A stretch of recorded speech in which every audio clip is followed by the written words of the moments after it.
Good evening सभी को। मैं संतोष आप लोगों का स्वागत करता हूं इस ईवीएस के क्लास में। आज का ईवीएस क्लास स्थल एवं जलीय जीव है ना, जो पिछले से हम लोग चल रहे हैं। कल तो संडे थे, उसके क्लास नहीं मिलेंगे है ना। आज का पहला क्वेश्चन है, कौन सा पक्षी उड़ नहीं सकता लेकिन तैर सकता है? कौन सा पक्षी उड़ नहीं सकता लेकिन तैर सकता है? Which bird can not fly but can swim? कौन? गाय। गाय स्विम करेगा और तैरेगा? तैर नहीं सकता है, ये तो होगा नहीं। कौवा, ये तो उड़ सकता है ना। स्पायरो, गौरैया उड़ सकती है। इसने लिखा है क्या, कौन सा पक्षी उड़ नहीं सकता? ये उड़ने वाले हैं, ये भी उड़ने वाले हैं, ये तो नहीं उड़ेगा लेकिन तैरेगा भी नहीं। Option number D. Option number D. D यानी पेंगुइन। पेंगुइन क्या है? उड़ नहीं सकता है लेकिन तैर सकता है। क्यों? क्योंकि पेंगुइन क्या होती है, पेंगुइन थोड़ा बड़ा होती है ना, और वो पक्षी उड़ नहीं सकती है ना। उड़ नहीं सकती है लेकिन तैर सकती है, लेकिन तैर सकती है। आज का क्वेश्चन नंबर 2 है ना। सी हॉर्स एक है। सी हॉर्स एक है, क्या है? सी हॉर्स क्या है? मैमल्स है, स्तनधारी है, रेप्टाइल्स है, सरीसृप है या पक्षी है? क्या है सी हॉर्स? क्या है? तो आप बोलोगे फिश है। Option number A. Sea horse एक क्या है? फिश है। ये कहाँ मिलते हैं? लगभग समुद्र में मिलेंगे। कहाँ मिलेंगे सी हॉर्स? समुद्र में मिलेंगे है ना। नेक्स्ट क्वेश्चन नंबर 3, कैक्टस में पत्तियों के स्थान पर होते हैं है ना।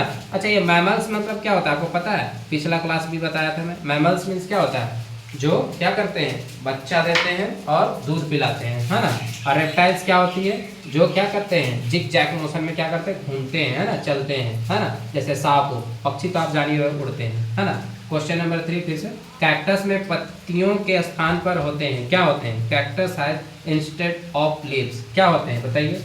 फ्लावर होते हैं है ना, या फ्रूट्स होते हैं? क्या होते हैं कैक्टस में? क्या होते हैं पत्तियों के जगह पे? क्या होते हैं? कांटा होते हैं, स्पाइन्स होते हैं है ना। क्या होते हैं? स्पाइन्स। शाखाएं भी शाखाएं होती है नहीं, खासकर पत्तियों के जगह में। आपसे क्या पूछा? पत्तियों के स्थान पर क्या पूछा है? पत्तियों के स्थान पर क्या होते हैं? कांटा होती है। पत्तियों की जगह पे क्या होती है? कांटा होती है। क्वेश्चन नंबर 4, आज का क्वेश्चन नंबर 4, नारियल के पेड़ सामान्यतः के पास पाए जाते हैं। नारियल के पेड़ कहाँ पाए जाते हैं है ना। Coconut trees are commonly found near the, कहाँ पाए जाएंगे? कहाँ पाए जाएंगे नारियल के पेड़? रेगिस्तान में, डेजर्ट में नहीं। कहाँ पाए जाएंगे? समुद्री तट पर। ऑप्शन नंबर बी है ना। बर्फ इलाका में नहीं मिलेंगे, पर्वत में नहीं मिलेंगे। नारियल के पौधे कहाँ मिलेंगे? क्योंकि नारियल के पौधों को बहुत मात्रा में पानी चाहिए होता है। क्या चाहिए होता है? बहुत मात्रा, बहुत ज़्यादा मात्रा में क्या होना है? पानी चाहिए और काली मिट्टी चाहिए है ना। तो वो कहाँ मिलेंगे आपको? समुद्र के तट पर। क्वेश्चन नंबर 5 पे आ जाइए। क्वेश्चन नंबर 5 आज का है, ऑक्टोपस की कितनी भुजाएं होती है? ऑक्टोपस की कितनी भुजाएं होती है? How many arms does N octopus have? क्या होंगे? 8। ऑक्टोपस के पास कितने भुजाएं होती है? 8। Question number 6। क्वेश्चन नंबर 6 क्या है? माइक्रो पौधे पानी में उगते हैं। माइक्रो पौधे कहाँ उगेंगे है ना? खारे पानी में। माइक्रो पौधे कहाँ उगते हैं? खारे पानी में है ना। साफ पानी, फ्रेश पानी में नहीं। गर्म पानी में तो कुछ नहीं उगेगा। और एक क्या है? कोल्ड पानी, ठंडा पानी। किसमें होते हैं माइक्रो पौधे? आप बोलोगे किसमें? खारे पानी में, स्लाइटी पानी है ना। Next question number 7। Question number 7 क्या है? ध्रुवीय भालू को ठंडे क्षेत्रों में जीवित रहने में क्या मदद करता है? ध्रुवीय भालू को ठंडे, कहाँ? ठंडे। ध्रुवीय भालू कहाँ मिलेंगे? ठंडे बर्फीले क्षेत्र में। क्या उसको मदद करता है कि वो जिंदा रहता है? उतने ठंडे, माइनस रहती है बर्फ में, तब भी वो क्या रहता है? जिंदा रहता है। बताइए विच फीचर, कौन सा feature helps polar bears survive in cold region? कौन सा? तो आप बोलोगे है ना, पोलर बियर में क्या होती है? ध्रुवीय भालू में क्या होती है? मोटी स्किन होती है। क्या होती है? मोटी स्किन होती है ना। तो ऑप्शन नंबर कौन सा हो जाएगा? थिक स्किन तो होगी नहीं, पतली त्वचा वाले नहीं। क्या होती है? मोटी त्वचा, घने बाल और मोटी त्वचा। क्या होती है उसमें? घने बाल और मोटी त्वचा। घने बाल और मोटी त्वचा क्या होती है? घने बाल और मोटी त्वचा है ना। नेक्स्ट हम लोग आज का एक नया देखते हैं है ना। आज एक यहीं तक है एमसीक्यू, आज का यहीं तक है 7 नंबर तक है ना। क्वेश्चन नंबर आज कितने तक है? 1 to 7 कराया हूँ। आज एक नया टॉपिक लेके आया हूँ है ना। इस पे बहुत इंपॉर्टेंट टॉपिक है, इसको आपको बहुत अच्छे से समझना है। क्या है एडेप्टेशन? क्या है एडेप्टेशन? अनुकूलन, है ना। अनुकूलन क्या है? तो क्या लिखा हुआ है? Special feature. क्या है ये? स्पेशल फीचर्स है that's helps an organism survive in its habitat. अच्छा, यहाँ एक आया कि आपका क्या है हैबिटेट। ये हैबिटेट का मतलब क्या होता है? तो हैबिटेट बोलते हैं आवास को। किसको? आवास। अच्छा, ये आवास क्या है?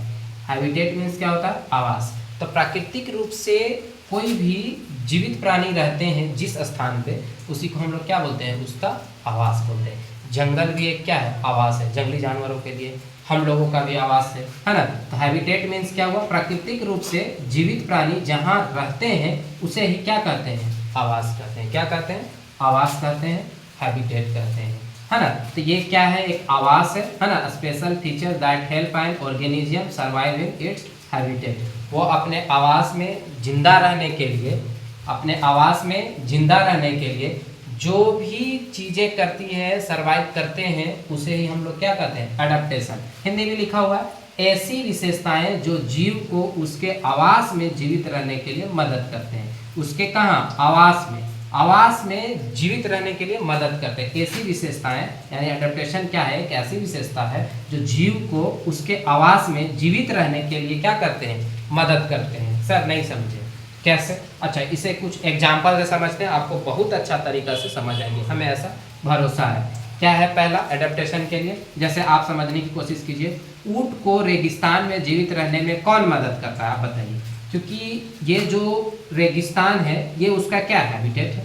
क्या है उसका? हैबिटेट है। तो ऊंट को रेगिस्तान में जीवित रहने में कौन मदद करता है? हम लोग रेगिस्तान में नहीं सर्वाइव कर सकते हैं, क्योंकि हम लोग का उस टाइप का बनावट नहीं है ना। हम लोग का उस टाइप का शरीर नहीं है कि हम रेगिस्तान वाले इलाके में सर्वाइव कर पाए, है ना। तो ये कहता है क्यों सर्वाइव करते? क्योंकि उसके पास हम्प होती है, और वो हम्प में क्या करता है? फैट स्टोर करती है ना।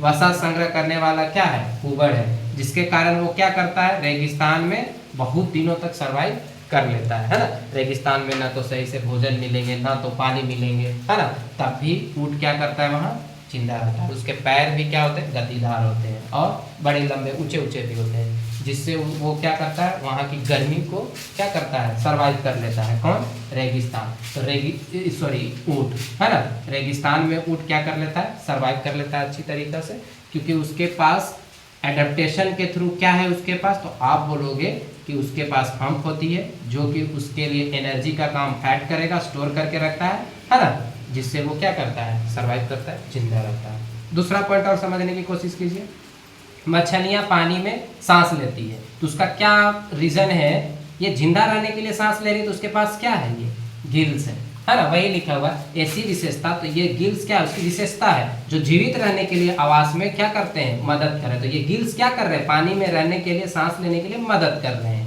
है ना। तो ये उसके क्या हो गए? हैबिटेट हो गए। नेक्स्ट एक और पॉइंट है क्या? बत्तख। बत्तख को पानी में रहना है, तैरना है ना।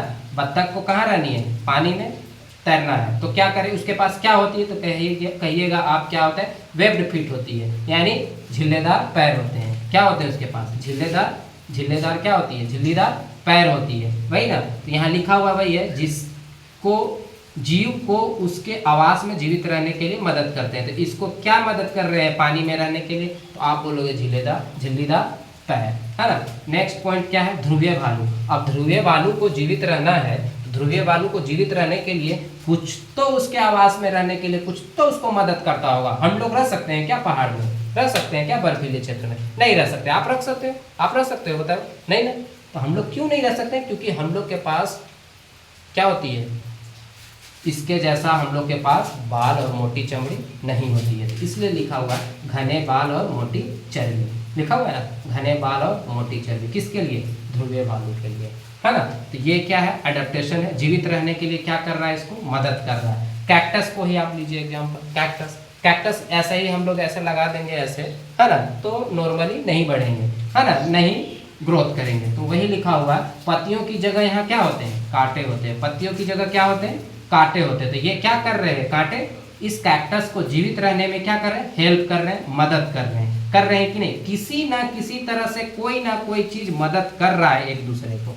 अगर एक दूसरे को मदद कर रहा है तो वो उसका क्या है, वही एडेप्टेशन है। जैसे आप ही देखिए, मछली को कौन हेल्प कर रहा है, गिल्स, क्योंकि वो सांस लेगा किससे, गिल से, तो ये इसको जीवित रहने के लिए हेल्प किया। यस। बत्तख को तैरने के लिए कौन हेल्प किया, आप बोलिएगा झिल्लीदार क्या, पैर, तो ये इसको क्या किया, हेल्प किया जीवित रहने के लिए। ध्रुवीय भालू को जीवित रहने के लिए कौन हेल्प कर रहा है, घने बाल और मोटी चमड़ी। मीन्स एक दूसरे को कोई ना कोई क्या कर रहा है, हेल्प कर रहा है, तब जाके वो क्या कर रहा है, उस जगह पे सर्वाइव कर रहा है। तो वही लिखा हुआ है, ऐसी विशेषताएं जो जीव को उसके आवास में जीवित रहने के लिए क्या करता है, मदद करता है। उसके आवास में, जैसे मछली का आवास क्या है, घर क्या है, पानी।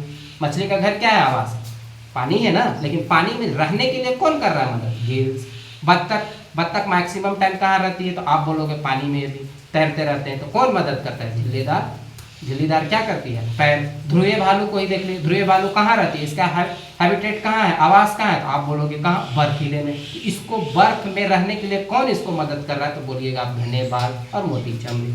ये सारे चीज़ें हैं, इसे ही हम लोग क्या बोलते हैं, एडेप्टेशन, अनुकूलन। अगर आपको समझ आया होगा तो आप लाइक कीजिएगा, सब्सक्राइब कीजिएगा और हमें सपोर्ट कीजिएगा। एक और नीचे लिखा हुआ नॉट डिपेंडेंट एडेप्टेशन, यानी कौन कौन एक ऐसे चीज़ें हैं जो एडेप्टेशन पे डिपेंड नहीं रहते हैं, जैसे कार, जैसे स्टोर, यानी non living thing. Non living thing को कोई मतलब नहीं है इस एडेप्टेशन से, नॉन लिविंग थिंग को कोई मतलब नहीं है इस एडेप्टेशन से। एडेप्टेशन लगभग किसके लिए होता है, तो आप बोलोगे लिविंग थिंग के लिए। किसके लिए होता है, जीवित लोगों के लिए, जीवित प्राणियों के लिए, है ना। निर्जीव के लिए नहीं होती है, सजीव के लिए होती है। किसके लिए होती है, सजीव के लिए।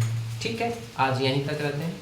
अगर ये क्लासेस आपको अच्छा लग रहा हो, हाँ, तो ज़रूर आप हमें सपोर्ट कीजिए। Bye bye, have a nice day.